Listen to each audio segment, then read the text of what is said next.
If you just got a new iPad and want all your favorite iPhone apps on it, you don't need to download everything one by one. There's a much easier way.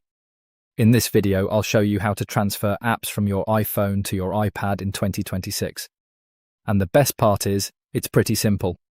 First, make sure both devices are connected to the internet. Ideally, connect them to the same Wi-Fi network. Now on your iPad, sign in with the same Apple account you use on your iPhone. Once that's done, open the App Store. Tap your profile picture in the top right corner. Then look for the section that shows your purchased apps. Here, you should see apps that you've already downloaded with your Apple account. You can find apps from your iPhone that are compatible with your iPad. Next to each app, you'll see the download button. Just tap it. The app will start downloading onto your iPad. If you have a lot of apps, you can repeat this process for the ones you actually use. There's also another option if you're setting up a brand new iPad.